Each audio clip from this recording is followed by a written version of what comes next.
चुका हूँ मेसी की मेरी फैन के बारे में। नहीं बताया क्या? बताया था।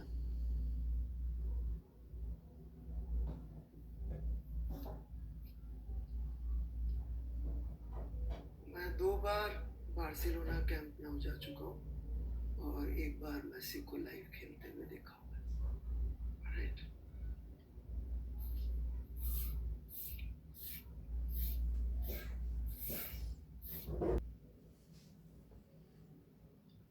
अरे ये एक्चुअली वो बर्थडे था कल मेसी का।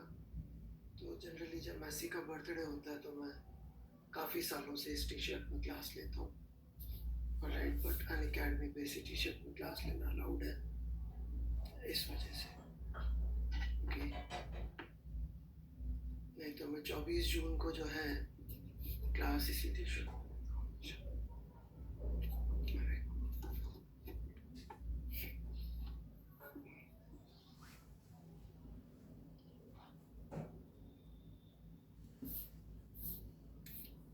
हाँ जी, मैं बता चुका हूँ मेसी की मेरी फैन के बारे में।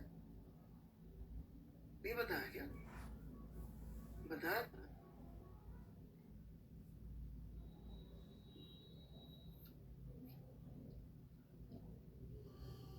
मैं 2 बार बार्सिलोना कैंप नाउ जा चुका हूँ और एक बार मेसी को लाइव खेलते हुए देखा हुआ है। Right.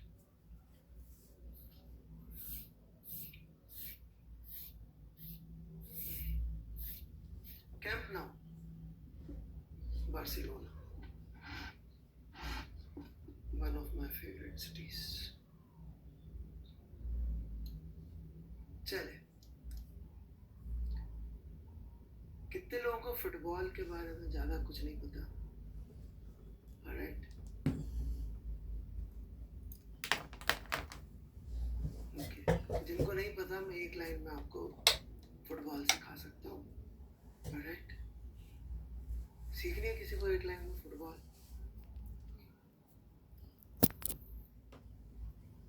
Okay, repeat after me. Messi is greatest of all time. That's all you need to know about football.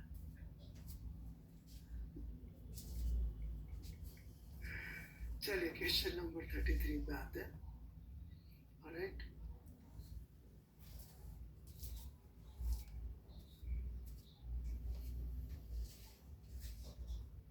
तो एक नाम और लोग लेते हैं, वो अपने नाम का बेस्ट नहीं है। ऑलराइट, तो आगे क्या बोले?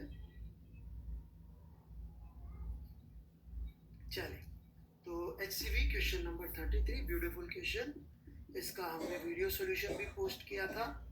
Alright, so how many of you want me to solve it? If you want me to solve it, say yes on the poll. Video solution post हो गया इसका,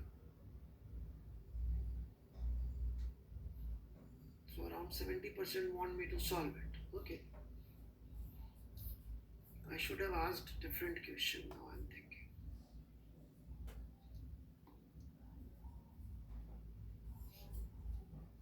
कितने लोगों ने देखा? I should have asked that actually.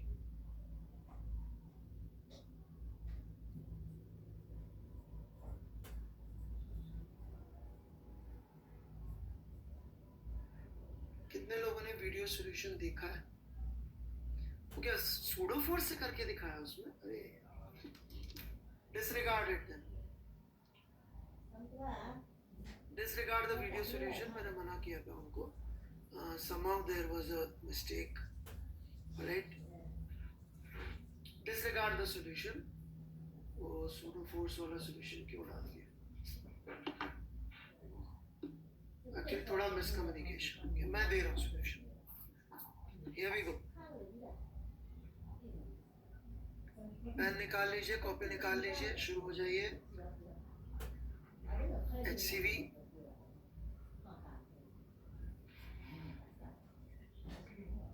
Chapter 5 question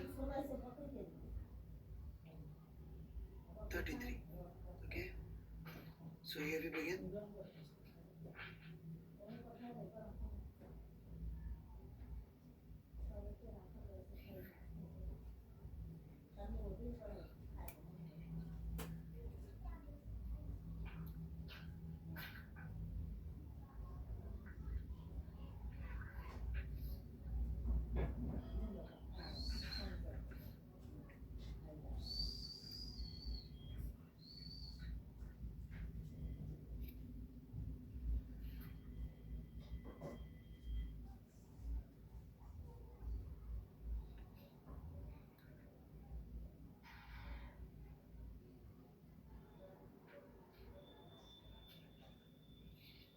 सवाल में ये बोला गया है कि इस m की वैल्यू कितनी हो, राइट,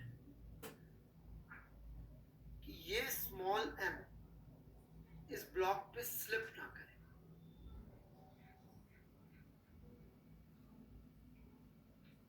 विच एसेंशियली मीन्स कि ये स्मॉल m और ये m डैश साथ साथ चलेंगे।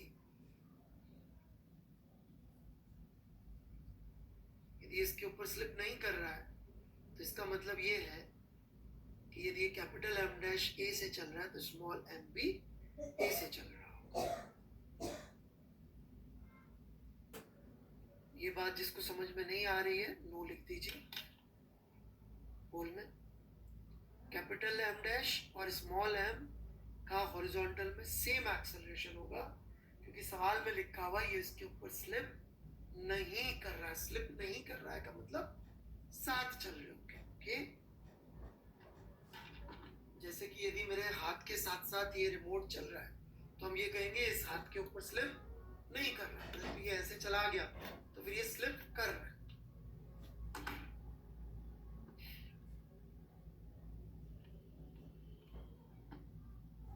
ओके, जिनको इस बारे में डाउट है सबसे पहले वो लिखें।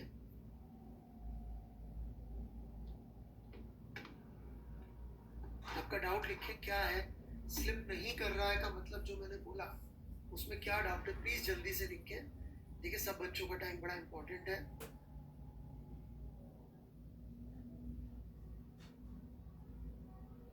सवाल में लिखा है इसलिए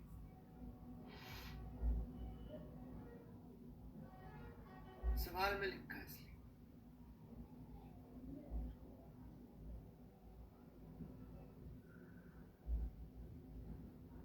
वो गलती से आगे डिसरिगार्ड कर दीजिए सॉल्यूशन को, मैं पढ़ा दूंगा। प्लीज जो पूछ रहा हूँ उस पर डाउट पूछिए, इररिलेवेंट डाउट पूछ रहे हैं। That is not even relevant to what I am discussing. फिर से पूछ रहा हूं मैं, m डैश और स्मॉल m साथ साथ चल रहे हैं, इसका मतलब यही हुआ कि small m dash pay slip नहीं कर रहा है। कितने लोगों को ये बात समझ में आ गई है?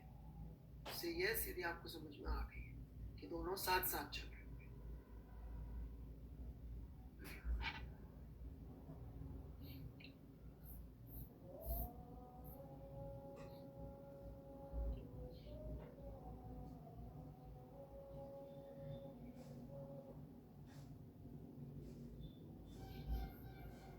Now let's go for free body diagram, right?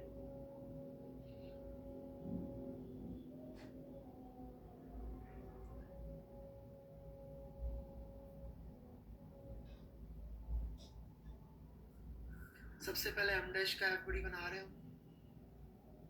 इसके ऊपर जैसे ही मैंने वो हटाया स्मॉल m, तो उसकी वजह से क्या लग रहा होगा,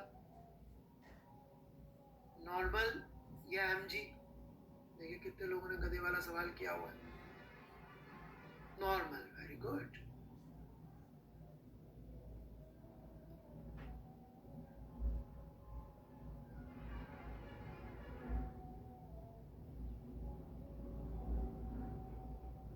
ऐसे नॉर्मल कॉन्टैक्ट फोर्स लग रहा होगा, राइट? जिसको आप एक्सटेंड करना चाहते हैं एक्सटेंड कर लीजिए। ये एंगल थीटा है तो ये भी theta.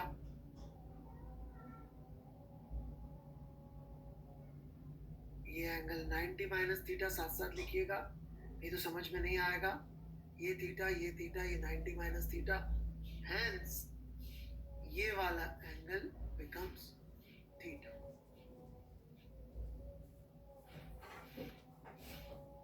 And this is how normal forces act. बना लीजिए अच्छी तरह से जल्दी से।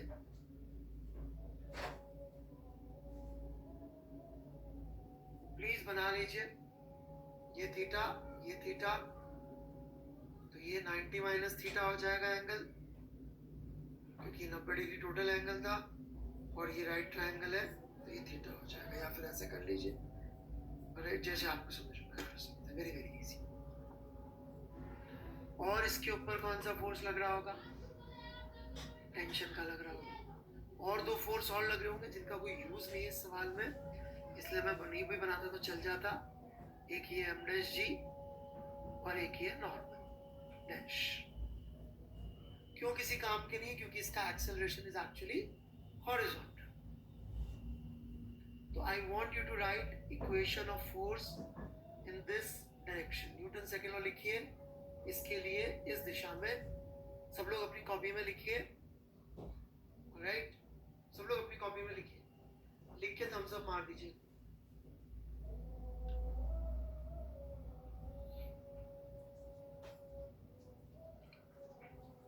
देखिए तो कितने लोगों को न्यूटन्स लॉ लिखना आ गया अभी। So T minus n sin theta must be equal to m dash. कितने लोगों की इक्वेशन यही थी? यदि यही थी तो यस कर दीजिए।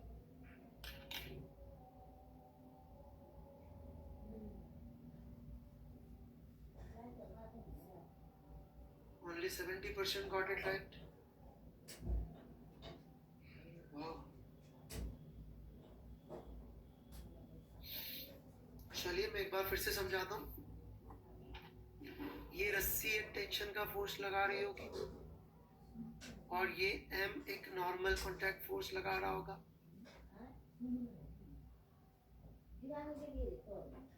ये रस्सी एक टेंशन का फोर्स लगा रही होगी और ये M एक नॉर्मल फोर्स लगा रहा होगा। हमको इस नॉर्मल का सिर्फ कंपोनेंट ही तो चाहिए इस दिशा में, क्योंकि हम फोर्स लिख रहे हैं Fx is equal to Max और F के सारे फोर्सेस, तो इस दिशा का फोर्स प्लस और ये वाला कंपोनेंट माइनस। अब कंपोनेंट कैसे निकाला, इतनी ज्योमेट्री आपको आनी पड़ेगी। ये ज्योमेट्री मेरे लिए सिखाना संभव नहीं कि भाई ये थीटा है तो ये कैसे वापस से ये एंगल थीटा हो गया। ये बहुत आसान है यार। हॉरिजॉन्टल के साथ इसका एंगल यदि थीटा है तो इसके परपेंडिकुलर का एंगल वर्टिकल के साथ थीटा होगा। मतलब रट्टा भी मारो तो काम चल जाएगा। अब ये तो कहाँ से सिखा? ये थीटा है तो ये 90 माइनस थीटा है तो ये 90 माइनस थीटा। बहुत सारे तरीके हैं सोचने, राइट, जैसे चाहे आप सोच लीजिए। So this is how you get T which is in positive and n sin theta which is in negative.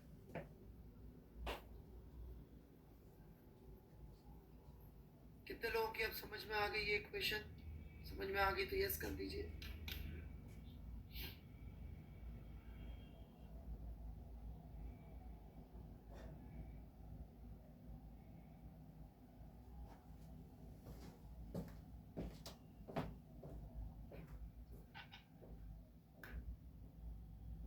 बेटा जिनको नहीं आ रही है आपको कंपोनेंट की प्रैक्टिस करने की जरूरत है। हमने वर्कबुक में दे रखा है कंपोनेंट का practice. Please go and look into it.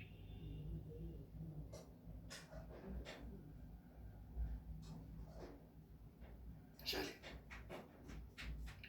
अब हम बात कर रहे हैं इस ब्लॉक की। इस ब्लॉक के लिए तो बहुत आसान है सब कुछ करना। सेम रस्सी से टेंशन फोर्स, ये mg, यही दो फोर्स लग रहे होंगे। और यदि ये A से आगे बढ़ रहा है इधर तो ये उसी से कनेक्टेड है, तो ये A से नीचे जा रहा होगा।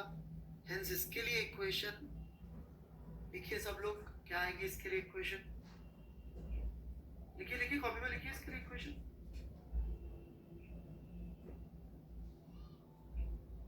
लिख लिया तो थम्स अप मार दीजिए।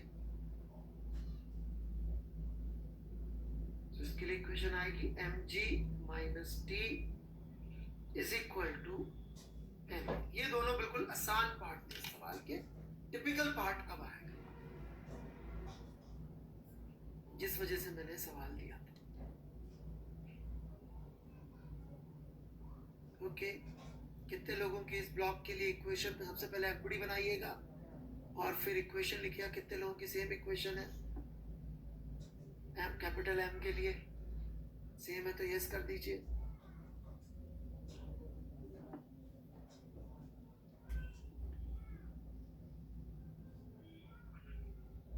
बड़ी सिंपल सी बात है। एक्सेलरेशन है नीचे, तो नीचे की तरफ का फोर्स पॉजिटिव, ऊपर की तरफ का force negative. So m g minus t is equal to m. ऐसे करके हमने ये लिखा। Okay,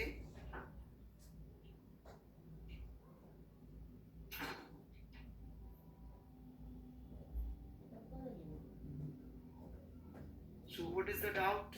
chat is open. Equation 1 में डाउट है तो पूछिए, 2 में डाउट है तो पूछिए। This is 1। नहीं ओके वगैरह मत लिखिए। जिनको डाउट है ऑलराइट, उन बच्चों की मदद करना चाह रहा हूँ यदि वो ईमानदारी से डाउट लिख के गए तो। इक्वेशन 1 मत लिखिए सिर्फ। डाउट क्या इक्वेशन 1 में ये लिखना पड़ेगा। ये ऐसे लिखिए, equation 1 this is my doubt.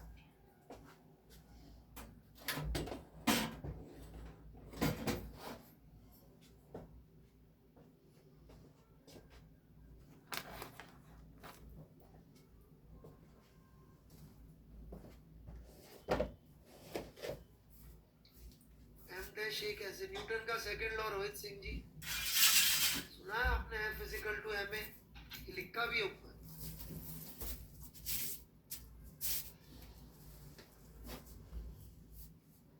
Y N is बेटा पढ़ाई में नहीं आ रहा, not positive. N is not positive. ये प्लस का डायरेक्शन मैंने बनाया, शायद आपने ये भी नहीं देखा। फिर ये एन इस तरफ आ रहा है, ये भी नहीं देखा। आप कितनी चीजें अवॉइड कर रहे हैं, आई डोंट नो बेटा। T minus N sine theta is equal to M dash A. क्या होगा, क्या होगा? न्यूटन का सेकंड लॉ होगा भाई। एन कॉस थीटा तो नीचे होगा भैया। This is an cos theta. हम इस डायरेक्शन में कोई क्वेश्चन नहीं लिखा, ठीक है? जिनको अभी भी ये जो बच्चों ने ट्राई नहीं किया उन्हें समझ में नहीं आएगा। ये मेरे को 5 दिन हो गए सवाल दिए हुए। If you have not tried it you will not understand.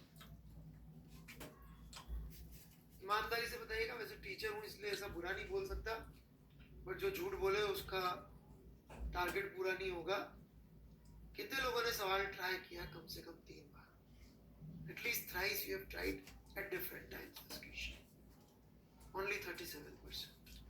C, shameful. Shameful for a dedication towards J preparation.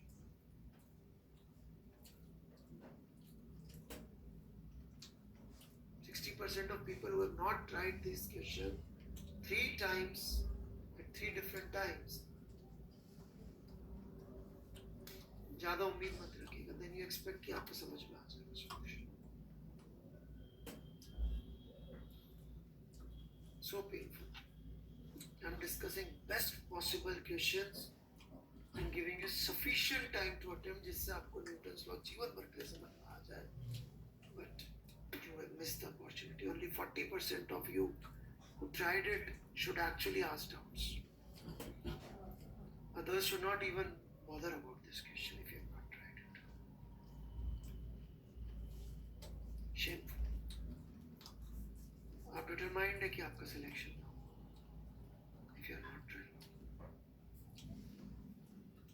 Determination है कि कहीं सिलेक्शन ना हो जाए।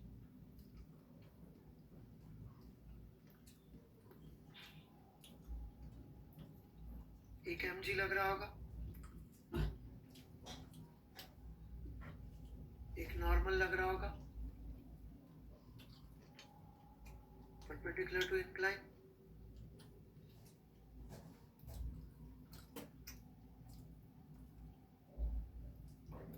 ये एंगल थीटा होगा, जैसे ये थीटा था वर्टिकल से। और हमें सवाल में बता रखा है, जैसा मैंने सबसे पहले एक बात कही थी कि ये ए एक्सेलरेशन से इस तरफ चल रहा है, वेज के साथ साथ चल रहा है, यहाँ वो चीज आती है जो मैं आपको अगले चैप्टर में भी समझाऊंगा, इनफैक्ट हर चैप्टर में समझाऊंगा कि एक्सेस की चॉइस प्रॉब्लम के हिसाब से करनी चाहिए। कैसे? अब इस डायरेक्शन में एक्सेलरेशन है दी एक्स में, बहुत डिस्करेजिंग है यार, आप लोग का अटेम्प्ट नहीं करना, वेरी वेरी डिस्करेजिंग। कुछ भी अच्छा पढ़ाने की हिम्मत ही खत्म हो जाती है। 5 दिन देने के बावजूद एक सवाल 40% लोगों ने ट्राई किया। How do you expect me to teach you at the same level जैसा मैं कोटा में पढ़ाता हूँ? मेरी क्लास का बच्चा ना करके आया ऐसा होमवर्क तो मैं उसको क्लास में खड़ा करके मुर्गा बना देता हूँ। Really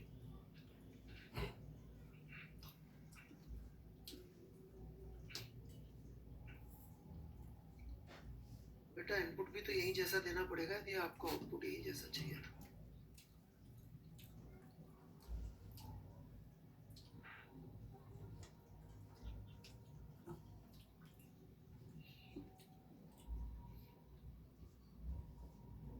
So here we go. mg minus n cos theta, ये मैंने y में फोर्स लिखा है, या इनफैक्ट उल्टा लिख देता हूँ, n cos theta minus mg y में force is equal to m into something. What is that something? And x में फोर्स लिखा है n sin theta, that's it, is equal to m into something. First जगह पर क्या होगा? Anyone?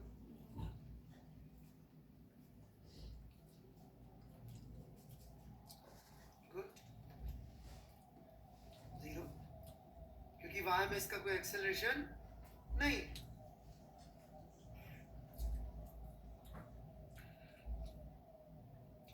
Please वही लोग डाउट में डिस्कशन में पार्ट लें जिन्होंने अटेम्प्ट किया है, ओके? और ये क्या हो जाएगा इन sine theta M A.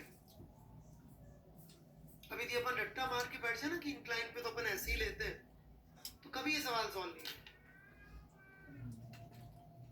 Now you have got 4 equations and 4 unknowns.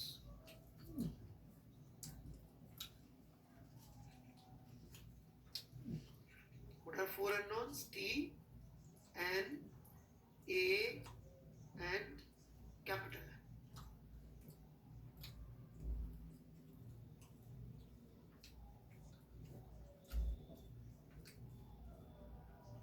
तो जिन्होंने ट्राई किया, मैं सिर्फ उनसे ही पूछ रहा हूँ पोल में, जिन्होंने ट्राई नहीं किया है प्लीज डू नॉट आंसर। मैं बहुत ईमानदारी से पढ़ाता हूँ, मेरे साथ बेईमानी करेंगे आप लोग, झूठ बोलेंगे तो बहुत बुरी हालत होगी, ओके? तो जिन्होंने ट्राई किया था उनको आ गया समझ में तो यस बोले, नहीं समझ में आया तो नो बोले। जिन्होंने ट्राई नहीं किया था वो प्लीज पोल में पार्ट ना।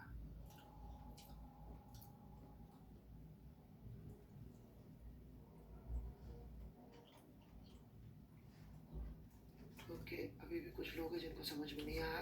Please ask your doubt if you tried it thrice at home, पूछिए कौन से स्टेप में डाउट है। वैसे मैंने अभी तक ये पता किया कि 10 to 15% नेगेटिव आंसर का कोई मतलब नहीं होता है यहाँ पे।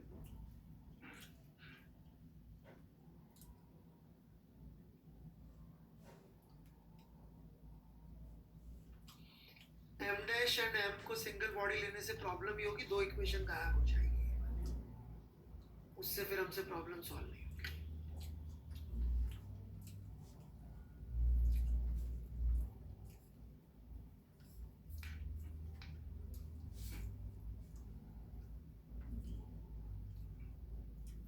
Newton second law, n sin theta is equal to m। Newton second law और कुछ नहीं है।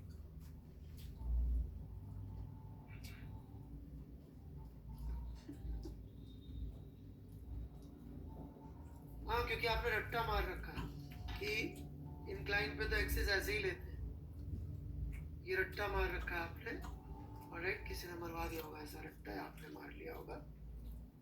इनफैक्ट मेरा पिछले संडे का जो स्पेशल क्लास था देखिएगा, उससे मैंने बात करी है कि कैसे टीचर्स बिना रट्टा बोले रट्टा मरवा देते थे।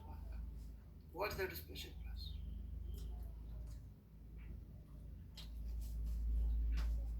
चलिए मैं आगे बढ़ता हूँ।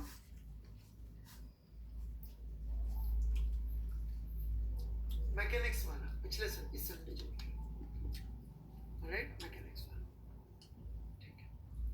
तो लेट्स बिगिन कैलकुलस देन। किसी को पिछली क्लास से कुछ पूछना हो तो बोले, नहीं तो मैं कैलकुलस शुरू करना चाहूंगा। Anything you want to speak? हाँ, हम डिस्टेंस डिस्प्लेसमेंट पहुंच गए तो काइनेमेटिक्स कैलकुलस साथ साथ ही चल।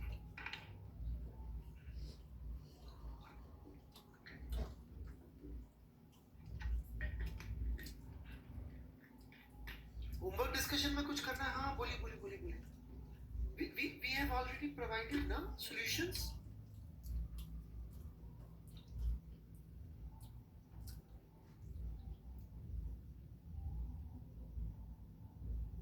HCV के solution provide कर दिए ना चैप्टर 1 के? कोई डाउट है? Okay okay okay, go ahead please, go ahead. बोलिए HCV के चैप्टर 1 में जो हमने solution प्रोवाइड किए, assuming you have copied it, alright, मेरे सामने solution खोल रखे मैंने ताकि कॉपी किए हुए के हिसाब से मैं आंसर दूंगा। सो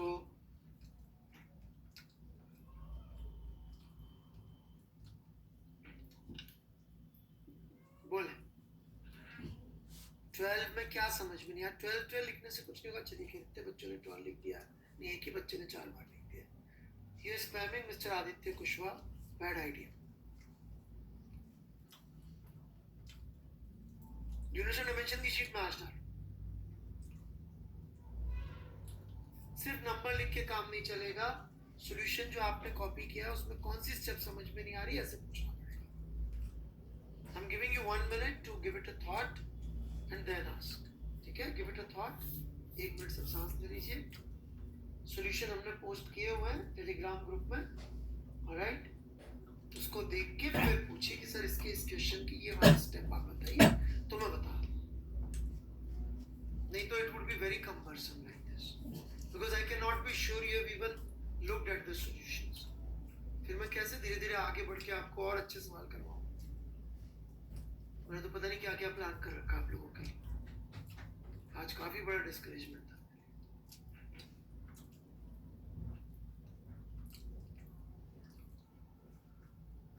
अब मुझे समझ में आया 39 भी इतने लोगों ने बार बार क्यों पूछा, because they never attempted. I thought online पे तो बच्चे ज्यादा सिंसियर होते हैं।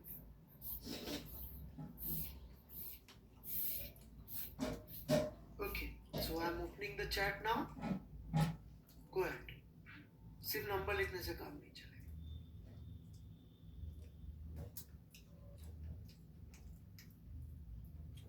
एंगुलर स्पीड का डायमेंशन पर सेकंड होता है, because angular speed is radian per second, alright. Since it is radian per second, तो रेडियन तो कोई डायमेंशन होगी नहीं, डायमेंशन लेस है, तो इसकी डायमेंशंस आ जाएंगी -t-1। ठीक है, चलिए नेक्स्ट डाउट। Next doubt.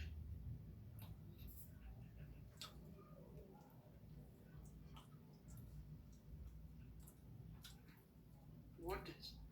यार ये फिर ये बच्चा नहीं समझ रहा है। बेटे ये सब क्वांटिटीज के नाम जानने का कोई फायदा नहीं है।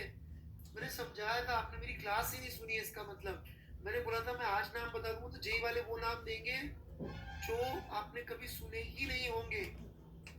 सो ये मोमेंट ऑफ इनर्शिया हो कि मोमेंट ऑफ इनर्शिया हो, हाउ डज इट मैटर? सबका एक ही मतलब है, हकुना मटाटा। Whatever you don't understand term in physics, it means हकुना मटाटा। हकुना मटाटा क्या होता है? लेट में ढूंढ लीजिए।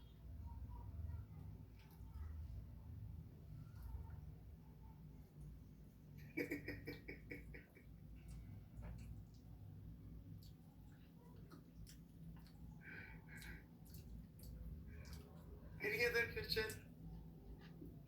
In 17, एक minute please don't write anything. एक बच्चे ने अरे प्लीज चैटिंग पे पर रुक जा भाई यार, ये ऑफ कर दे तो मेरा भी ऑफ हो जाता। मैं तो किसी एक बच्चे question 17 how f is equal to t minus, ये क्या क्वेश्चन इसमें क्वेश्चन 17 में f माइनस t टीचर। एक HCP का चैप्टर 1 और गिव मी अ मिनट, मेरा चैप्टर 1 खुला नहीं। 17 में था सब f माइनस t का, don't understand that. Next question, frequencies per unit time। Question number के बिना जो पूछ रहे मैं आंसर नहीं दे पाऊंगा। Time is running out, please be fast.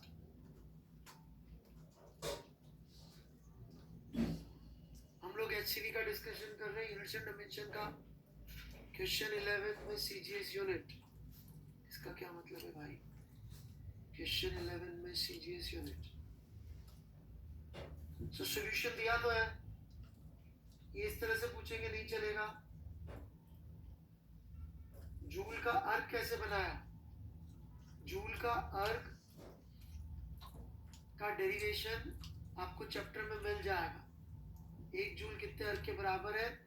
That is worked out example 3। Worked out example 3 में जूल और अर्क का रिलेशनशिप निकाला हुआ है। सिर्फ क्वेश्चन नंबर लिखने से काम नहीं चलेगा, हमने सॉल्यूशन पोस्ट किया हुआ है। जल्दी बोलिए कौन सी स्टेप में डाउट है, टाइम नहीं वेस्ट करिए। ये देखिए वर्कबुक का पूछेंगे, मैं इसकी बात कर रहा हूँ तो किसी और चीज का पूछेंगे। अब ये बोल रहे हैं एप्सिलॉन डायमेंशन लेस होना चाहिए, दिल की आवाज। ऑलराइट, कैसे डायरेक्ट लिख लिया। Question number 13, okay.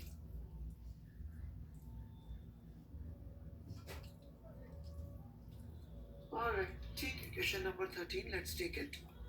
थोड़ा ज्यादा ही शॉर्ट सॉल्यूशन लिख दिया ये। Question number 13, right, surface tension of water is 72 time पर सेंटीमीटर। राइट, इसको ये पूछ रहे हैं कि न्यूटन पर मीटर में कैसे कन्वर्ट किया, ये क्वेश्चन था। Right, convert into SI unit. तो इसमें जो इन्होंने जुगाड़ लगाया है, जो कि स्टैंडर्ड वाला तरीका यूज नहीं किया गया यहाँ पे, और कभी कभी हम भी इस तरह से कर लेते हैं यदि याद आ जाता है तो, कि भाई 1 डायन कितने बराबर है? 1 डायन है 10⁻⁻⁵ न्यूटन के बराबर, और 1 सेंटीमीटर कितने के बराबर है? 10⁻⁻² मीटर के बराबर है। तो इन्होंने क्या किया, यहाँ पर लिख दिया डायन की जगह पे 10⁻⁻5 न्यूटन, और सेंटीमीटर की जगह लिख दिया 10⁻⁻² मीटर, और इसको सॉल्व कर लिया तो ये बन गया 72 इंटू 10⁻⁻³ न्यूटन पर मीटर। तो ये थोड़ा सा नॉन स्टैंडर्ड लेकिन बड़ा इफेक्टिव तरीका है यदि आपको पता हो।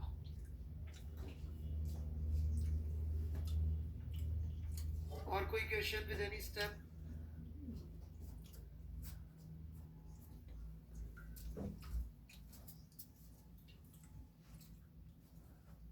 क्वेश्चन नंबर नहीं लिखेंगे मैं जवाब नहीं दे पाऊंगा।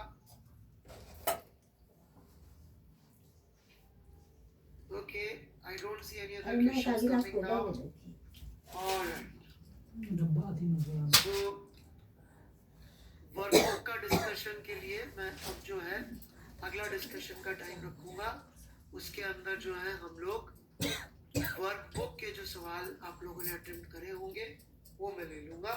एक बच्चा एग्जाम्पल पूछ रहा है, बोलिए सिर्फ नंबर लिखने से काम नहीं चलेगा, एग्जाम्पल 10 लिखने से काम नहीं चलेगा। What is the step you do to understand?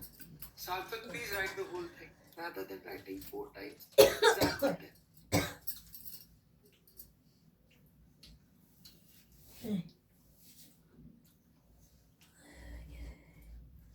कम नहीं है खाली ना,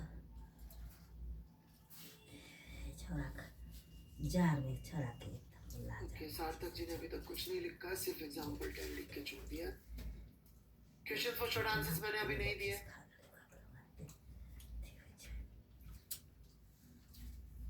तीन गो फीस भरे थे 100 नहीं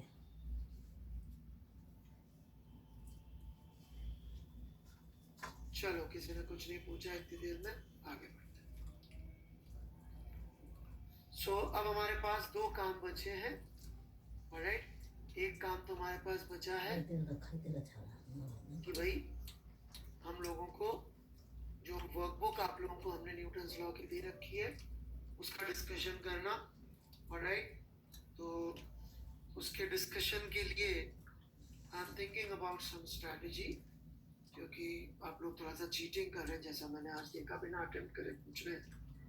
सो let me work out some strategy जहाँ पे आप लोग की ऑनेस्टी की थोड़ी ज़रूरत पड़े, and then I will take that workbook thing. Okay, so let me think about it. मैं वर्कबुक के सोल्यूशन जिसमें कि आप लोग ऑनेस्टी से काम कर सके तो मैं वो देख लूँ। ठीक है, एक स्ट्रैटेजी बना के I be coming back to you, क्योंकि ऐसे तो गलत हो जाएगा कि बिना अटेम्प्ट करे आप पूछेंगे। ठीक है, चलिए, तो हम लोग डिस्प्लेसमेंट और डिस्टेंस पढ़ चुके थे, अब हम आगे बढ़ेंगे। ठीक है, तो हम पढ़ना चाहते हैं speed, third term speed. Alright, now speed by definition, all right, is rate of traversing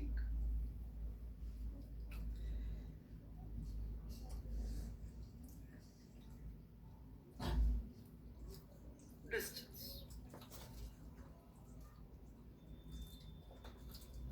all right, rate of traversing distance मतलब किस रेट से डिस्टेंस कवर किया जा रहा है, this is known as speed. Rate of traversing distance, किस rate से distance travel किया जा रहा है, ये डेफिनेशन इसमें है आपको। ऑलराइट, इसी के जैसा एक होता है, हालांकि इन दोनों में डिफरेंस है जो मैं बहुत डिटेल में समझाऊंगा लेटर ऑन। वेलोसिटी इसी के जैसा है, फिलहाल बाद में बहुत डिटेल में समझाऊंगा क्या डिफरेंस है। That is rate of displacement.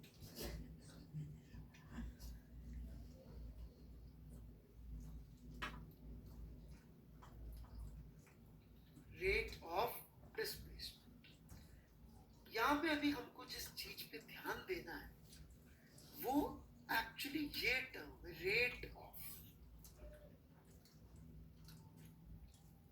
इसमें क्या ऐसी बात थी रेट में कि अलजेब्रा यहाँ पे खत्म हो जाती है और नई मैथ्स शुरू हो जाती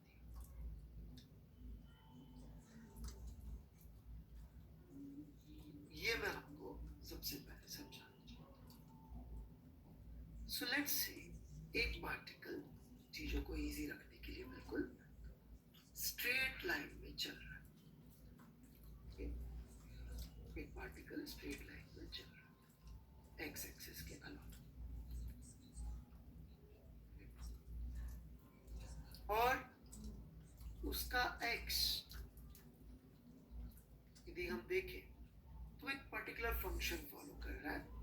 let's say it is 5t square.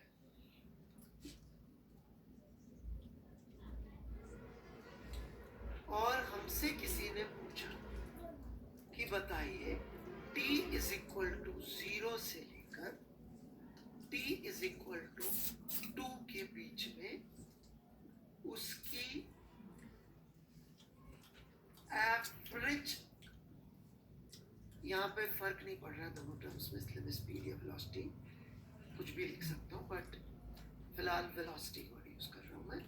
Average velocity क्या थी 0 से 2 सेकंड के बीच में, एवरेज वेलोसिटी क्या थी? This is the question that is being asked.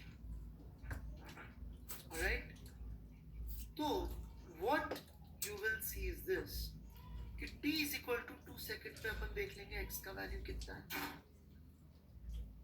That would be 5 into 2 का स्क्वायर. और t इज इक्वल टू 0 पे x का वैल्यू कितना था जी, 0 था. And whole thing divided by 2 करेंगे तो हमको एवरेज वेलोसिटी इसकी मिल जाती है, विच इज 20/2 करके 10 मीटर पर सेकेंड.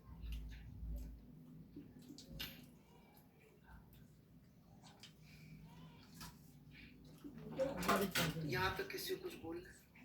रेलेवेंट चीज बोलेंगे तो बेटर रहेगा. इररेलेवेंट चीजें पूछेंगे तो मैं आपको इग्नोर कर दूंगा. फिर आप बोलेंगे सर मुझे इग्नोर कर दिया. एक्स एक्सिस के अलावा हमारे डिस्कशन चल रहा है. ऑलराइट, टी को मैंने 0 पुट किया तो ये आ गया, टी को पुट किया तो ये आ गया.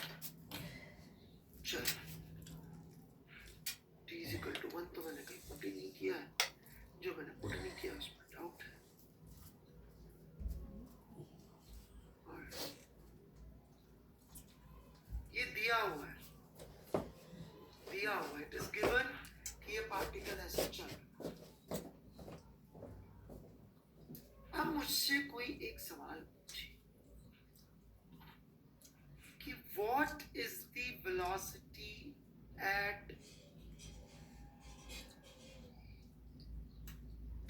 t is equal to 2 second. What is velocity at t is equal to 2 seconds. How many of you think 10 meter per second is the correct answer? यदि आपको लगता है 10 meter per second है इसका आंसर तो यस कर दीजिए, नहीं तो नो कर दीजिए.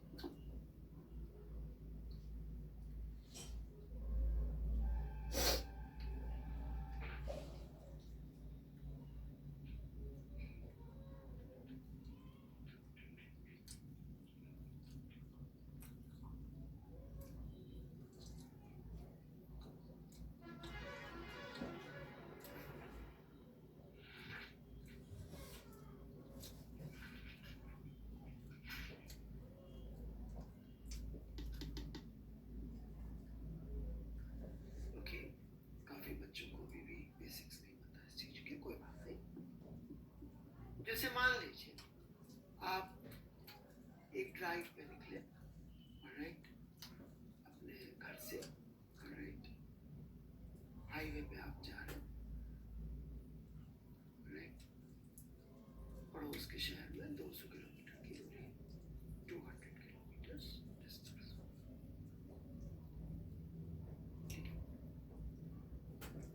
और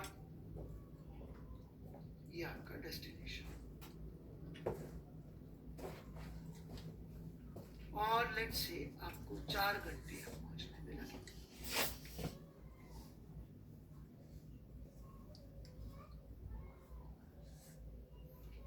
So this comes out to be 50 kilometre per hour. Does that mean कि जब डेस्टिनेशन पे पहुंच रहे होंगे तब आपकी स्पीड 50 किलोमीटर पर आवर होगी? जब आप डेस्टिनेशन पे गाड़ी रोक रहे हैं तो आपकी स्पीड कितने लोगों को लगता है उस समय 50 किलोमीटर पर आवर होगी जब गाड़ी रोक रहे हैं?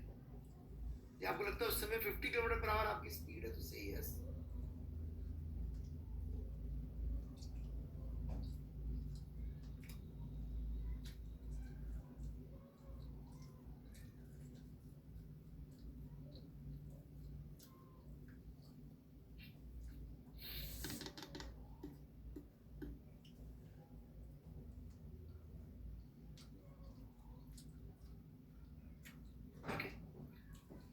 मुझे बताया गया 15% के नीचे इग्नोर कर देना.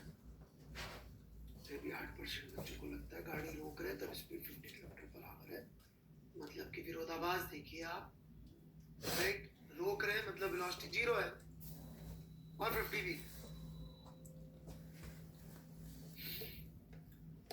इसी तरह से मेरे से कोई पूछे कि यहाँ से यहाँ की ट्रैवलिंग में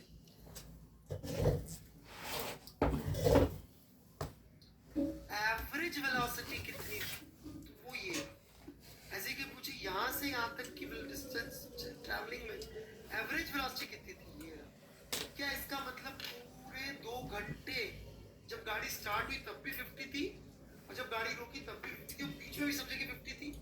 does it mean that if you think कि पूरे टाइम स्टार्ट से लेकर फिनिश तक हमेशा 50 थी तो से यस,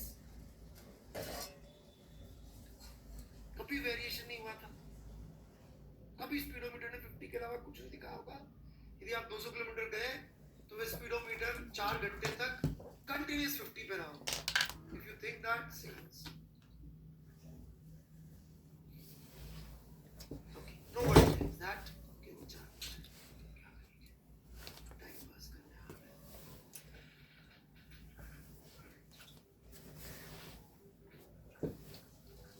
ना।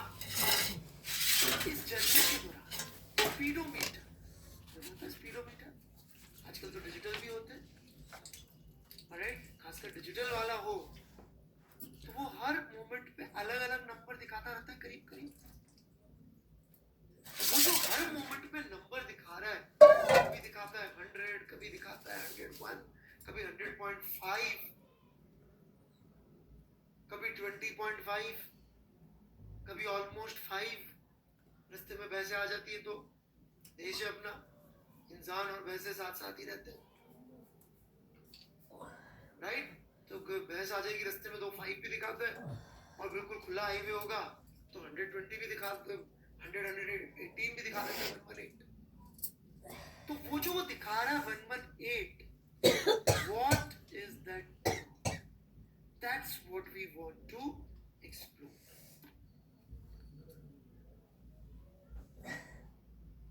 हाँ, नाम तो सबको, रिचर्ड फेनमैन यही कहता है, नाम जानना और मतलब जानना बस यही डिफरेंस है। 118 किलोमीटर पर आवर था, 118 मीटर पर सेकंड नहीं था।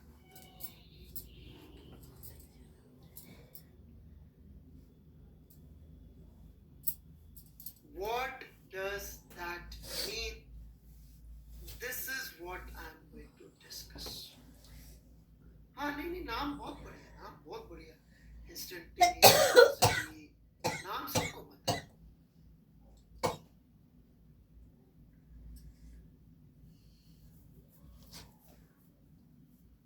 क्या मतलब क्या है बात का, कोशिश करें समझने की एक बार।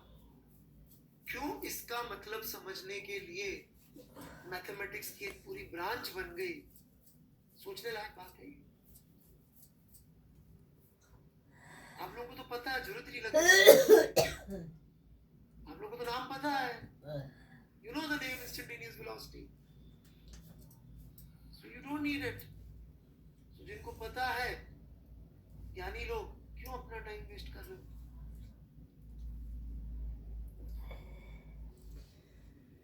ऑलराइट, मुझ अज्ञानी को जो और अज्ञानी, इनके साथ बेटर रहने दीजिए। जस्ट टू अंडरस्टैंड दिस कि उस मोमेंट पे वेलोसिटी क्या होती है। 12th का 50% सिलेबस इज कैलकुलस, मैथ्स का। Just trying to answer this one thing जो आप ज्ञानी लोगों को पहले से याद है।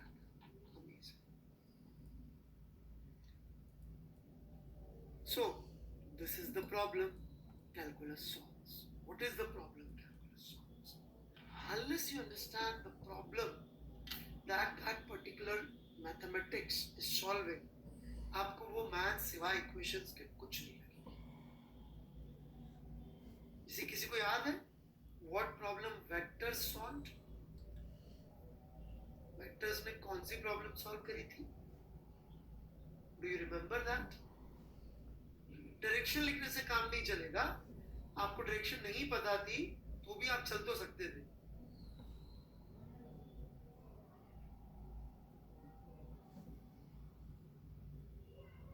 कुछ भी नहीं, फालतू बातें।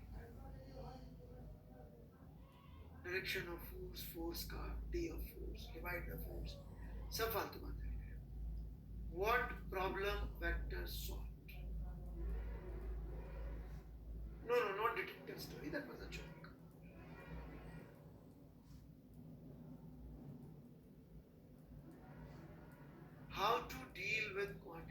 change of direction and multiple of those quantities are acting, यदि बहुत सारी ऐसी क्वांटिटीज जिनके पास डायरेक्शन है एक साथ एक्ट करें तो उनका अफेक्ट कैसे निकालें?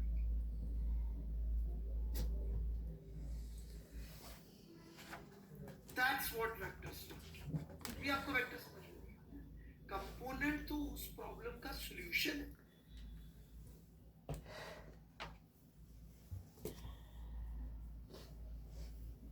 राइट, कंपोनेंट तो उस प्रॉब्लम का सॉल्यूशन है. प्रॉब्लम ये थी कि how to deal with this.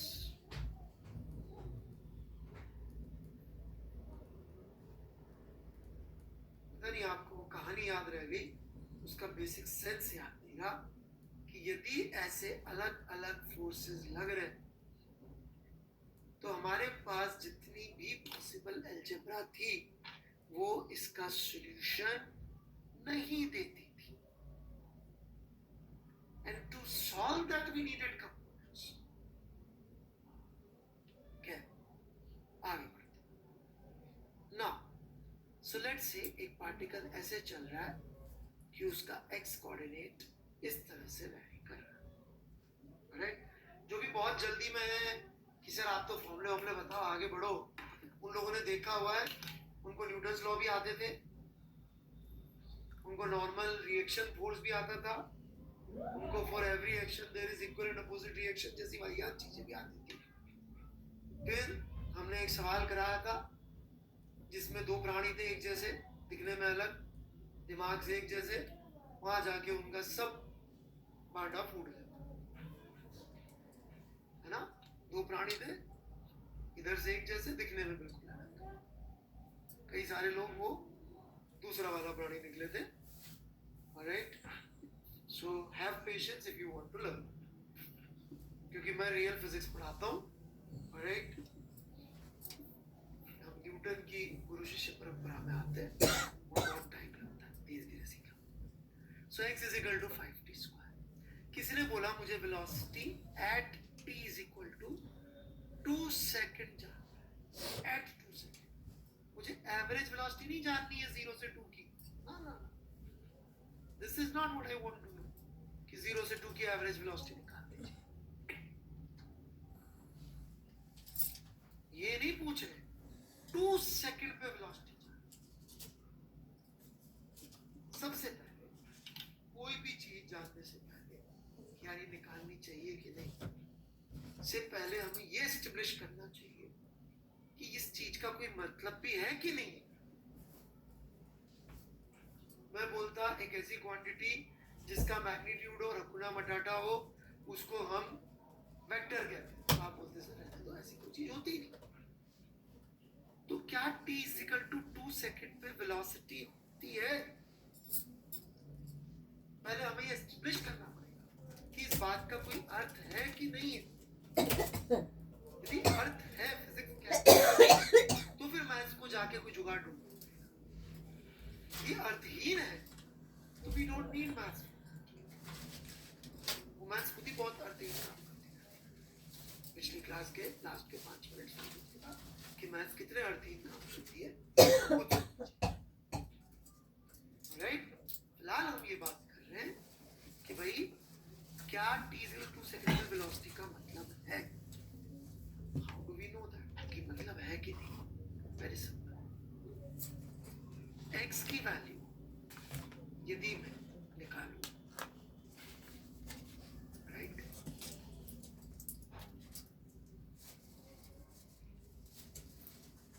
t is equal to,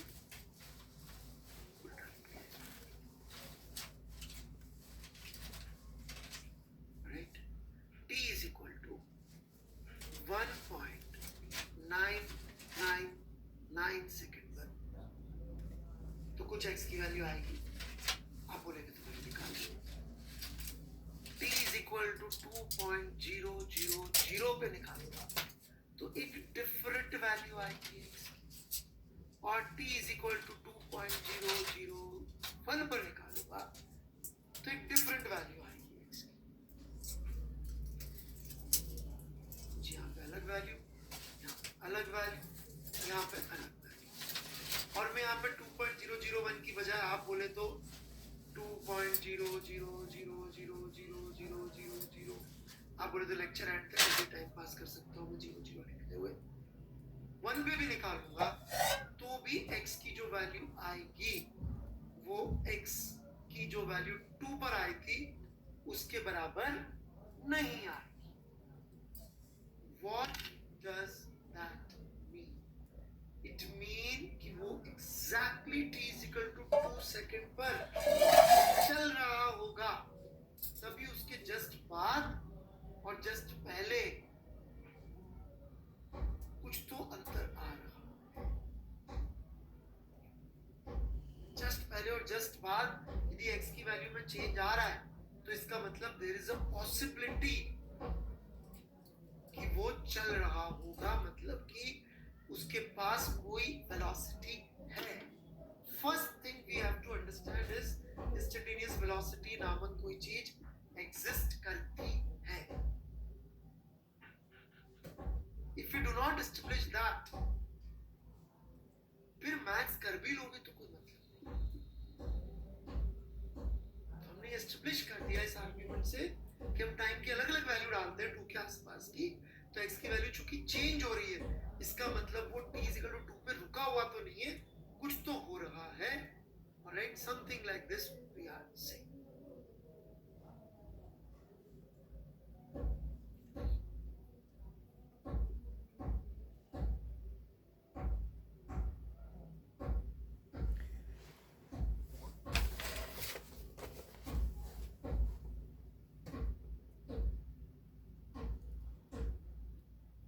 कुछ पूछना तो पूछ सकते हैं, लिखना है तो लिख सकते हैं।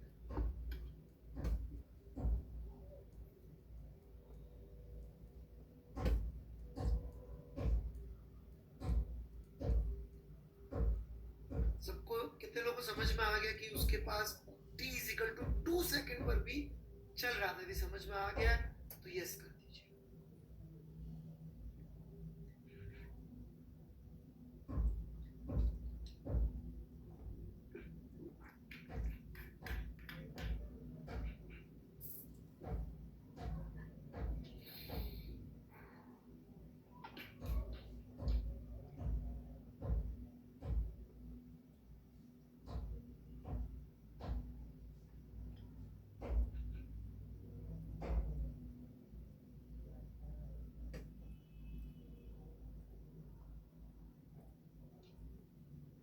Okay, here we go. तो स्पीड निकालने के लिए अभी तक हम लोग क्या करते आए हैं, हम लोग बेसिकली 2 अलग अलग वैल्यू ले लेते हैं, x की सब्ट्रैक्ट करते हैं, 2 अलग अलग वैल्यू टाइम की ले लेते हैं, उनको सब्ट्रैक्ट करते हैं। इसको हम लोग डेल्टा x से रिप्रेजेंट करते हैं, which basically means x2 minus x1। x की वैल्यू एक टाइम पर, x की वैल्यू दूसरे time, divided by total time हम लोग कर देते हैं, और हमने देखा कि इससे हमारे पास वेलोसिटी आ जाती है। Now if we try to do something like this at 2 is equal to 2 second, calamity struck, भयानक लफड़ा हो जाता है। क्या लफड़ा? Exactly t is equal to 2 put करेंगे तो यहाँ पे आएगा 2 minus 2, और यहाँ पे आएगा 20 minus 20, और आ जाएगा 0.0, जिसको मैथमेटिशियंस इज्जत बचाने के लिए क्या बोलते हैं? What do mathematicians call it? अपनी इज्जत बचाने के लिए undefined।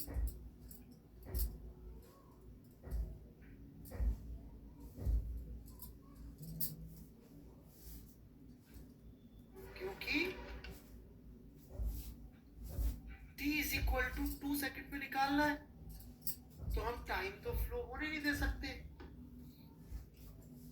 राइट? और मैं जब भी मैथमेटिशियन बोलता हूँ, it does not mean maths teacher. किसी ने भी जाके किसी मैथ्स के टीचर को ऐसा कुछ बोला तो देख लेना। ऑलराइट। हाँ, मैथमेटिशियंस मतलब जिन्होंने मैथ्स बनाई है, हम कोई फिजिसिस्ट नहीं है, कोई फिजिक्स पढ़ा, राइट।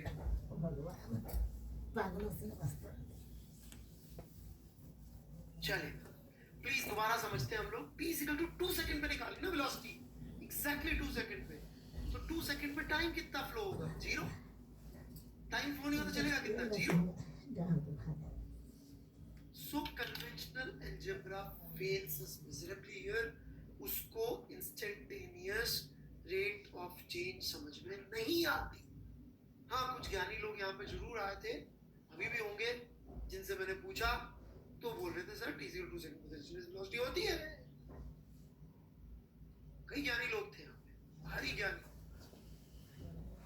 सीधे न्यूटन और लिबनिट्ज से उतर के आ रहे हैं।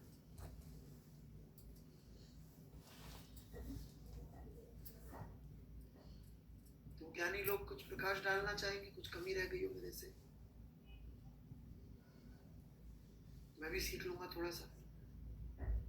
टाइम फ्लो नहीं हुआ इसलिए 0 हो गया, बिकॉज हमें एग्जैक्ट 2 सेकंड पर ही चाहिए velocity. We need velocity at exactly t is equal to 2 seconds. So if it is exactly 2 seconds, how much time flows from 2 seconds to 2 seconds?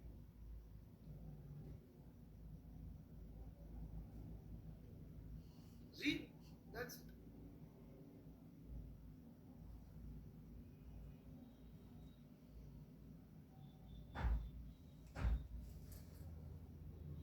So everybody understands how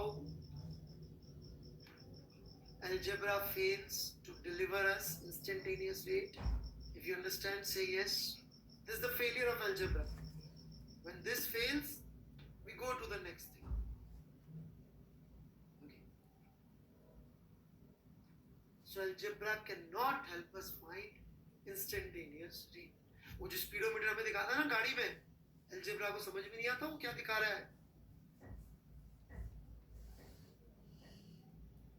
algebra को बिल्कुल समझ नहीं आता वो क्या दिखा रहा है स्पीडोमीटर। कन्वेंशनल मैथ्स को समझ में नहीं आता। जब मैथमेटिशियन से कुछ नहीं हुआ तो who would come to rescue of mathematicians? Great physicist, God himself, right? जैसे he is God of football, so God of physics, right? Sir Isaac Newton ने कहा ठीक है तुम लोग बैठो, राइट। सो अब हम लोग न्यूटन की कहानी समझेंगे। उन्होंने क्या समझाया about how to find instantaneous rate. क्या इंस्टेंटेनियस रेट सिर्फ मोशन में ही होती है? बिल्कुल नहीं। इनफैक्ट हर चीज हमारे आसपास, मैं कैलकुलस सॉल्व करवाना शुरू करूं उसके पहले थोड़ा सा इसकी फिलॉसफी समझना बहुत ज़रूरी है, क्योंकि जो सबसे ज़्यादा 11वीं में बच्चे प्रॉब्लम महसूस करते हैं वो है कैलकुलस के अंदर, राइट। उनको कैलकुलस बड़ी अननेचुरल लगती है, उनको लगता है क्या बकवास है। ठीक, तो बड़े सिंपल से सवाल है, दुनिया में कांस्टेंट होना नेचुरल है कि चेंज होना नेचुरल है? What is more natural, change या कांस्टेंट?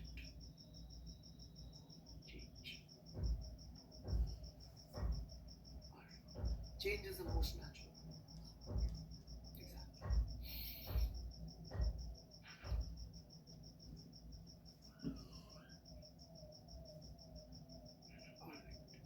ना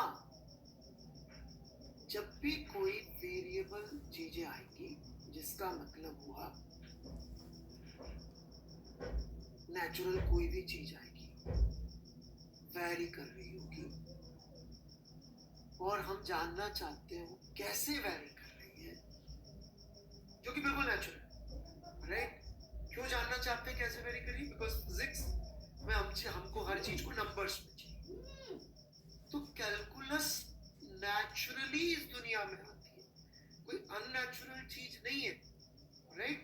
जैसे कि मैथ्स वाले तो भारी भरकम चीजें बना डालते हैं, मतलब I love maths but prime number, को प्राइम, ये वो नंबर थ्योरी कि इस नंबर साथ ये कर दो तो वो हो जाता है, उनको बहुत मजा आता है इसमें, राइट? बट इस दुनिया की बात करें, आप जिस दुनिया में हम रहते हैं, यदि यहाँ पर हमें डील करना है चेंजिंग चीजों से, वेरिएबल चीजों से, तो आप कैलकुलस से बिल्कुल नहीं भागेंगे। आप सबसे पहले तो अपने आप से ये प्रॉमिस करिए कि हम कैलकुलस को सेकंड लाइन ऑफ अटैक नहीं रखेंगे प्रॉब्लम्स के लिए, फर्स्ट लाइन रखेंगे। कभी भी ये नहीं सोचेंगे कि ये जो चीज है इस पे यार अपन कोशिश करते हैं कैलकुलस अवॉइड करने। मैक्सिमम टीचर्स और बच्चे जो हैं सबसे बड़ी गलती जे की तैयारी में यही करते हैं कि चूंकि उनको डर लगता है कैलकुलस से, तो वो कोशिश करते हैं कि यार कैलकुलस के बिना हो सकता है। देखिए, यदि किसी चीज पे आपको ताकत चाहिए तो आपको उसके साथ खेलना आना चाहिए, तभी डर मिटता है। When you start to play, then there is no fear. You have to play with it to overcome fear. In fact, आप गूगल पे सर्च करेंगे fear of, छोड़ेंगे तो वो जो ड्रॉप डाउन आते हैं ना, उसमें कैलकुलस तीसरे चौथे नंबर पे वर्ल्ड वाइड। क्योंकि अनफॉर्चुनेटली लोगों को अननेचुरल, तो उसको नेचुरल बनाने का एक ही तरीका है कि जहां मौका मिले चाहे ना मिले, अपन को कैलकुलस लगा के वहां पहुंचो, नहीं तो कोई फायदा नहीं होगा। डरते रहो, फिर लाइफ टाइम डरते रहो, कोई नहीं रोकने वाला आपको डरने से, राइट? आप डरते हो। जो लोग कैलकुलस कैलकुलस कहते हैं ना कि आपको कैलकुलस आती है, फॉर्मूले आते होंगे, फॉर्मूले आते होंगे, लेकिन जब लगाने का मौका मिलता है बात छोड़ते हैं। कोशिश यही करते हैं कि इसकी जरूरत ना पड़े। हमको क्या करना है, हम इसको यूज करेंगे, क्योंकि ये नेचुरल, ये मैथमेटिशियंस ने नहीं बनाई, फिजिसिस्ट ने बनाई है, फिजिक्स के लिए। तो कितने लोग प्रॉमिस करते हैं चाहे कितनी भी तकलीफ हो कैलकुलस अवॉइड नहीं करेंगे? फिर प्रॉमिस से यस, कितनी भी तकलीफ हो लेकिन अपन तो लगाएंगे।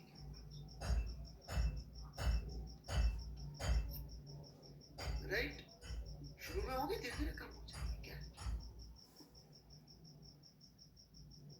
क्रिकेट में पहली बार यदि क्रिकेट खेलना सीखा, बैटिंग करना, तो बैट जब छोटा बच्चा पकड़ता है, बॉल उधर आ रही होती है, मुंह किसी और तरफ रख के खड़ा होता है, कभी बैट उल्टा पकड़ता है, कभी कैसे पकड़ता है, फिर आ जाती है ना बैटिंग। वैसे ही so here we go. So differential calculus is what we like.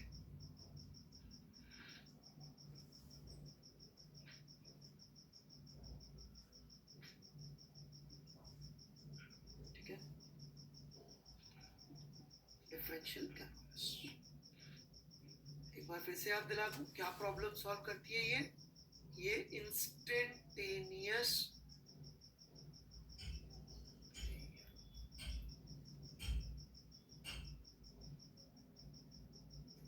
पे यार ज्यादा तेज नहीं लिख सकता, इंस्टेंटेनियस, अभी भी स्पेलिंग करते हैं, instantaneous, spelling is not coming out correct, I am sorry. Instantaneous सही, इंस्टेंटेनियस रेट बताती है जो कि अलजेब्रा नहीं बता सकती। It tells us instantaneous rate which algebra cannot tell. So here we go. X is equal to 5t square. We want to find out speed or velocity at t is equal to 2 seconds. And when we tried it by algebra, it was a miserable failure. Mathematicians अपने favorite word तक पहुंच गए थे, undefined. Alright? Now, here physicist enters. वो बोलते हैं ठीक है भाई, नहीं आता, कोई बात नहीं, छोड़ो, नहीं निकाल सकते।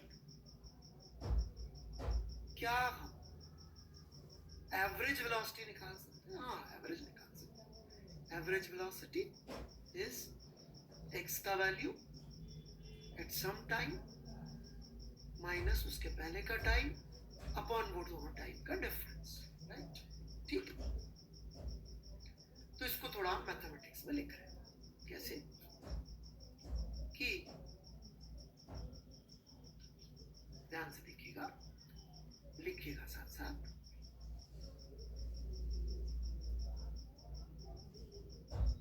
टी की वैल्यू है T1 minus delta T, T1 और T1 प्लस डेल्टा टी।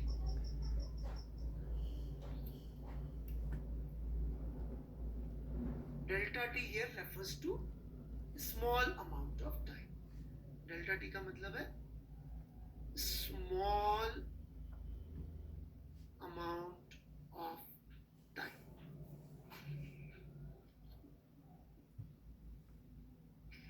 ठीक है भाई, x का वैल्यू क्या आ जाएगा? 5T1 माइनस डेल्टा टी का स्क्वायर। आई होप सब लोग साथ साथ लिख रहे होंगे।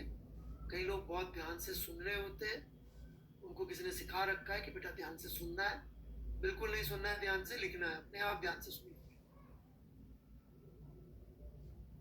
ये x की अलग अलग वैल्यूज आ जाएगी, no problems.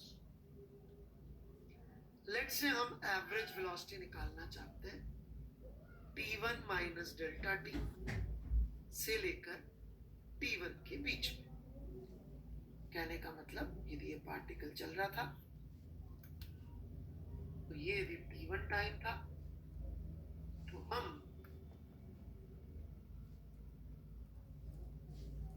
T1 minus delta T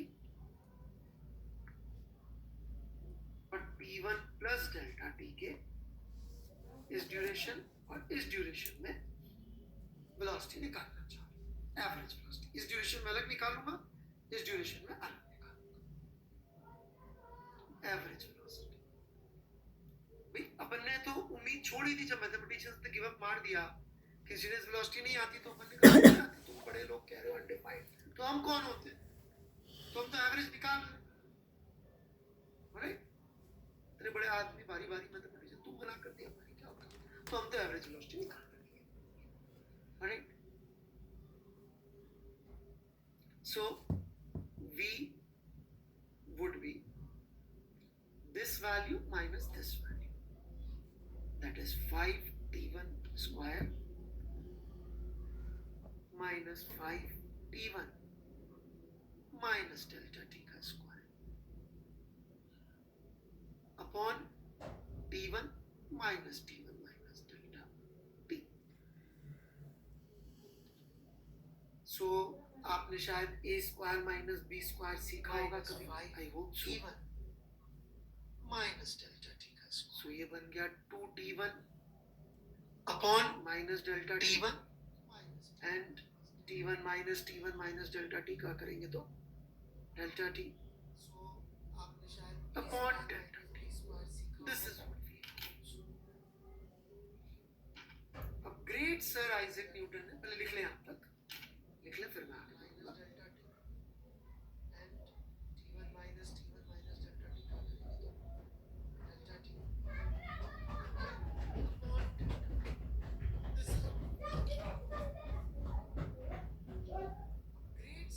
great sir Isaac Newton, पहले लिख लें आप तक, लिख लें फिर मैं। Any doubts? कोई डाउट हो तो यस कर दीजिएगा, नहीं तो नो कर दीजिएगा।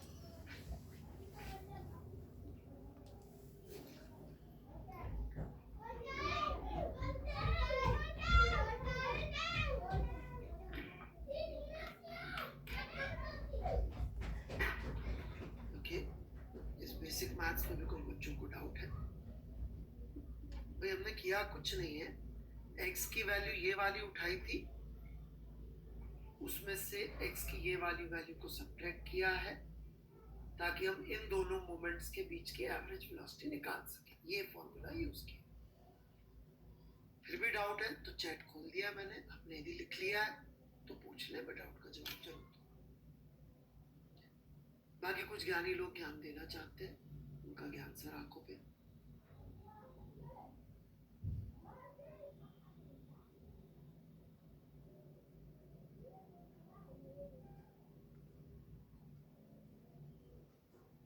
बेटा A square minus B square use किया मैंने.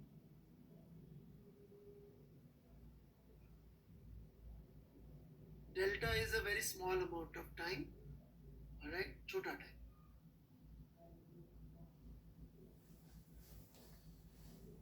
बेटा एक मैथ्स की सिंपल इक्वेशन है 5t स्क्वायर. अब इसमें आप क्या समझना चाहते हैं, ये मेरे समझ से परे है. राइट, x ऐसे वेरी हो रहा है, कोई मैथमेटिकल फंक्शन दिया.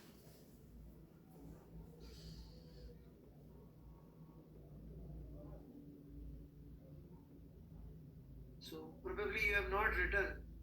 राइट, देख के ऐसा लग रहा है डाउट्स कि आपने लिखा तक नहीं है. इसको यदि कॉपी किया होता, लास्ट स्टेप जितने ही बच्चे लिख रहे हैं, I don't think they have even written this. Right, क्योंकि वो a square minus B square लगाने को भी तैयार नहीं है. So sorry that you are not even applying a square minus b square is equal to a minus b and a into a plus b. इतनी छोटी चीज लगाने को तैयार नहीं है. चलिए मत लगाइए, क्या कर सकते हैं. ये एवरेज वेलोसिटी है. Same logic we are going to use now, all right, for e1 to e plus delta t. Same logic we are going to use.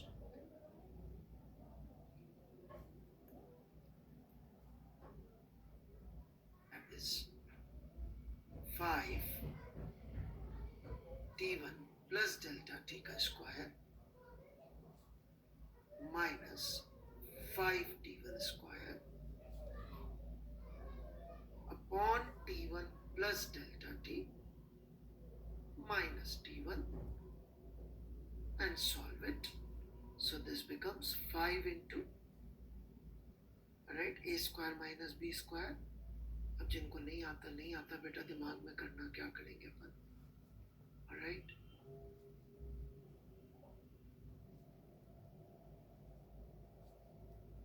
This is what we get. 5 common ले लिया, a plus B and a minus B मैंने कर दी. तो ये हमने average velocities निकाली है, दो अलग अलग इंस्टेंट. कोई डाउट है तो यस कर दें, कोई डाउट नहीं है तो नो कर दें. लिखा होगा तो पक्का समझ में आए. ओके, जो लिख नहीं रहे, जिनको किसी ने सिखा रखा है कि बेटा समझ के लिखना है, वो आईटीजे की प्रिपरेशन नहीं कर रहे. Right, they are not preparing for IIT JEE. वो कोई स्कूल के एग्जाम की तैयारी कर रहे हैं. जेई फिजिक्स का तो पहला रूल ही है, step 1 right, step 2 think, step 3 ask. कई लोगों का है स्टेप 3 को सबसे पहले ask, think, right. It's always right first.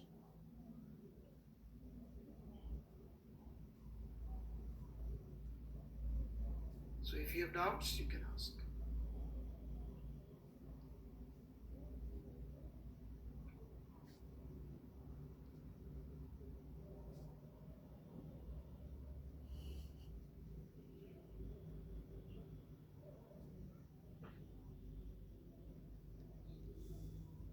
जिन्होंने डाउट पूछना था प्लीज उनको पूछने दीजिए.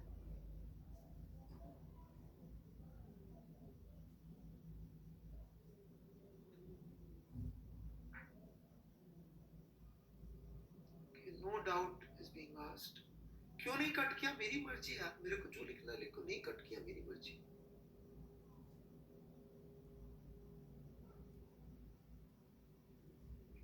मैं कर रहा हूं मैथ्स, कॉपी करो भाई.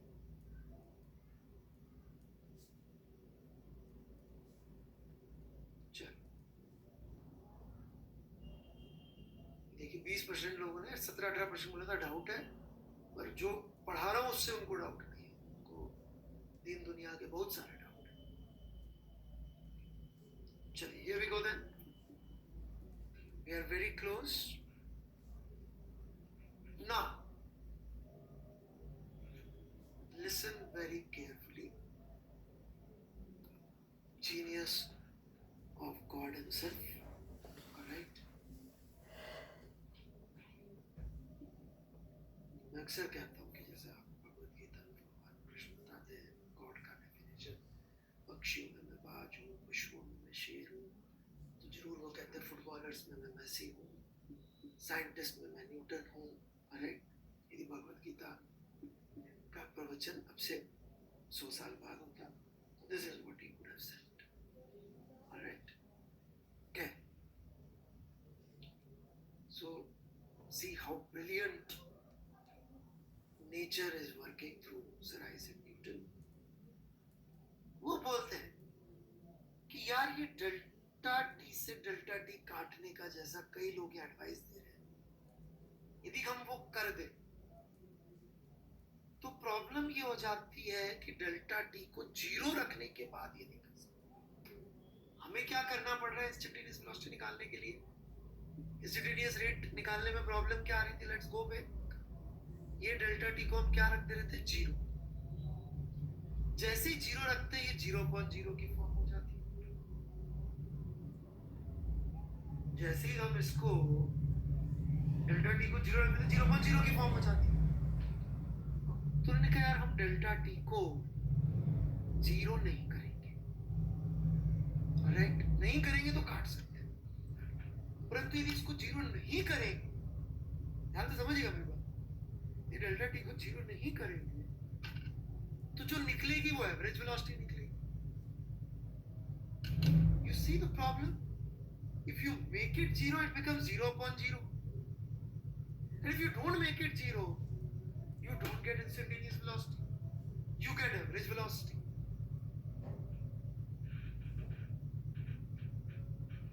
जीरो करोगे तो काट नहीं सकते, अनडिफाइंड हो जाएगा. जीरो जीरो से जीरो को जीरो से नहीं काटते, ऐसा जरूर मैथ्स के टीचर्स ने आपको समझा दिया होगा. और जीरो नहीं करोगे तो ये एवरेज वेलोसिटी नहीं आएगी, तो फिर ये इंसिडेंस वेलोसिटी नहीं आएगी, एवरेज आ जाएगी. लिखिएगा इस बात को ध्यान से. यदि डेल्टा टी जीरो है तो इंसिडेंस वेलोसिटी है लेकिन अनडिफाइंड है, और डेल्टा टी जीरो नहीं है तो एवरेज वेलोसिटी पर डिफाइंड है. यही है टोटल लफड़ा. टोटल लफड़ा यही है कि कुछ और है भाई? कितने लोगों को समझ में आया जीरो करने का लफड़ा? जीरो करेंगे तो मैथमेटिकली प्रॉब्लम हो जाएगी, अनडिफाइंड हो जाएगा, बट इंसिडेंस वेलोसिटी आनी कब आएगी?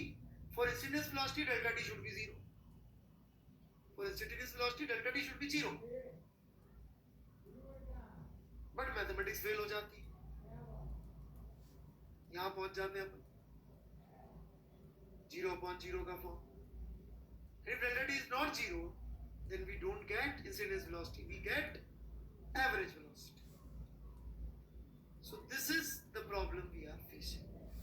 How many understand this is the problem that is there right in front of us? See, yes, we understand the problem. Not the solution. Solution तो अपना brilliance नहीं है. यहाँ पे कई लोग जो आए हैं उनका brilliance है. Already know what is instantaneous velocity, right? या सर आइजैक न्यूटन का ब्रिलियंस है, गॉड हिमसेल्फ. तो मेरी बड़ी सुंदर कैलकुलस की,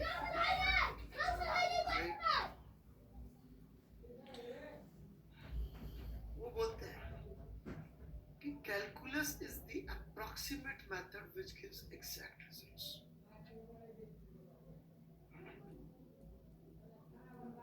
ये कैसे आया जुगाड़? ये देखिए आप, most intelligent human being ever का थॉट प्रोसेस. उन्होंने एक नया लफड़ा बनाया, एक नया जुगाड़ बनाया. उन्होंने एक चीज डिफाइन करी, limit delta T approaches zero. उन्होंने एक नया मैथमेटिकल सिंबल बनाया, ग्रेट सर न्यूटन ने, आइजैक न्यूटन ने, limit delta T approaches zero. इसका क्या अर्थ है कि डेल्टा टी क्या जीरो है? नहीं नहीं नहीं, बिल्कुल कभी जीरो नहीं. सबसे इंपॉर्टेंट बात है सिंबल के बारे में ये कि डेल्टा टी को कभी भी जीरो नहीं है. ठीक है, कह रहे तो भाई कितना रखना है इस डेल्टा टी को? छोटा रखना है. तो बनेगा 0.01. नहीं नहीं नहीं नहीं नहीं, छोटा. अच्छा ठीक है, छोटा कर. 0.00000000001 इतना और छोटा, चलो 0.00000000000000000 नहीं, और छोटा, कितना छोटा यार, एक बार बता दूंगा, जो सोच सको उससे भी छोटा। This symbol means delta T आपकी सोच सकते हो नंबर छोटे से छोटा, उससे छोटा करना, पर जीरो नहीं करना।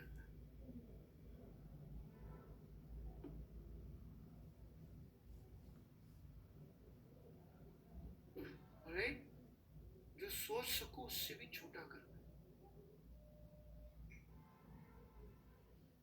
लेकिन जीरो नहीं करना।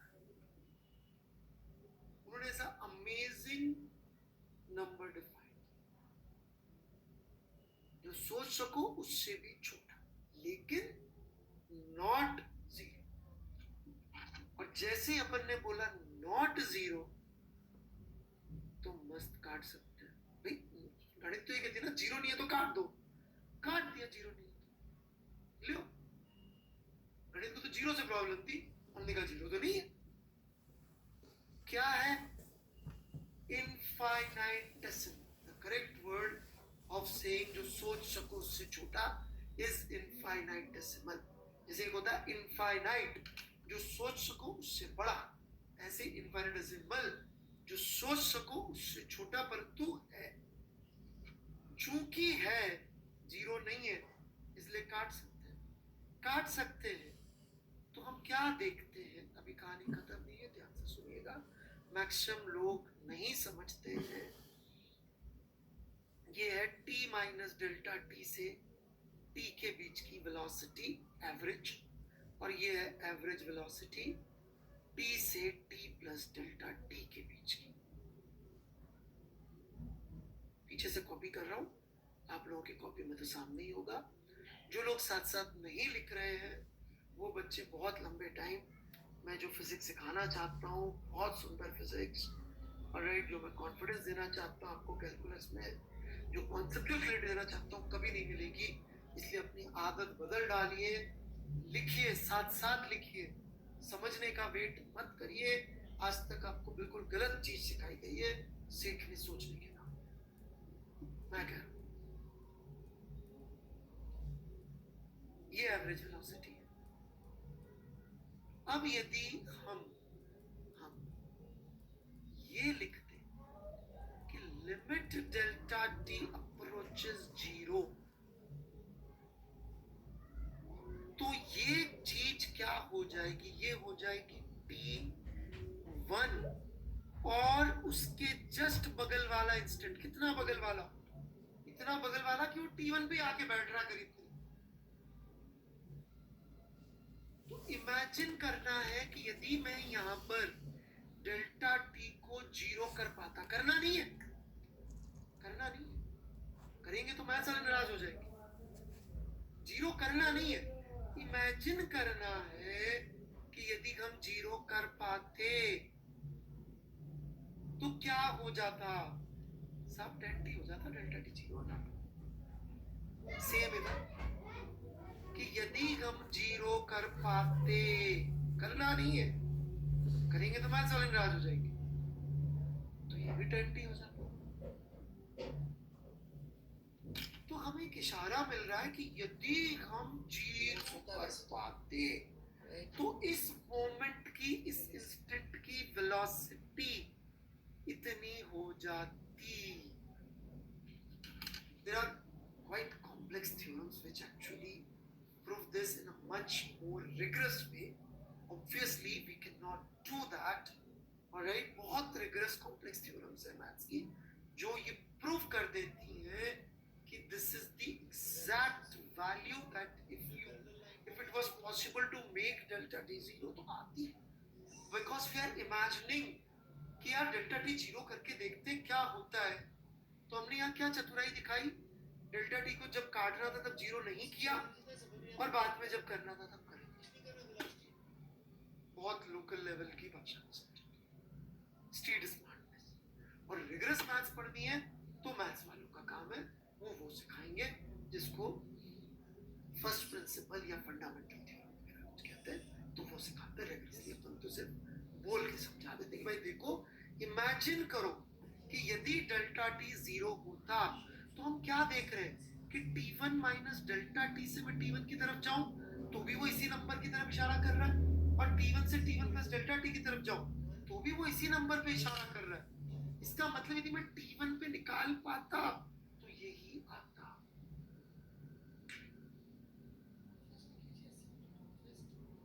I'm opening the chat, पहले बोल ले लेते हैं, चैट ही ओपन करते हैं, टाइम बचा नहीं। So this is the theme of differential calculus. रोज कैसे आएगा? क्योंकि मैं जितने छोटे-छोटे टुकड़े करूंगा इस तरह से,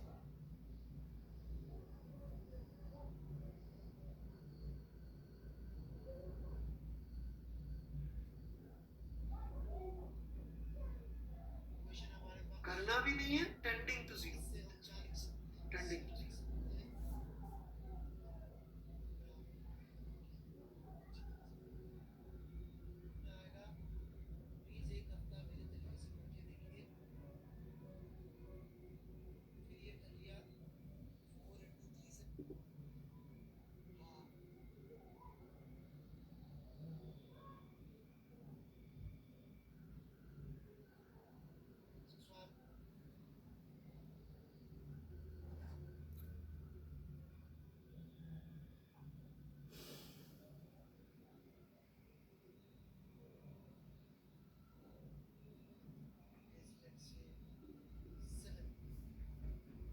No doubts there?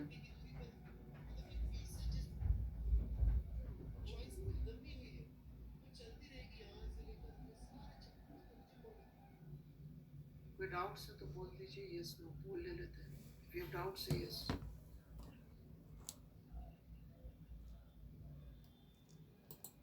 13% still have doubts. Calculus की लिमिट का सिग्निफिकेंस बोला, आप शायद सुनते नहीं है। लिमिट का सिग्निफिकेंस है कि delta t is very very close to zero. Right, next course यार मैंने कुछ 5 दिन हो गए और मैंने को डाले हुए, बट अभी तक लॉन्च नहीं हुआ है। So I am direct in contact with them. Most probably अगले टाइम पे क्लास होनी चाहिए, ये खत्म होती है, I will be in touch. But anyway मैं वो अपलोड कर रहा हूँ शीट अभी तो।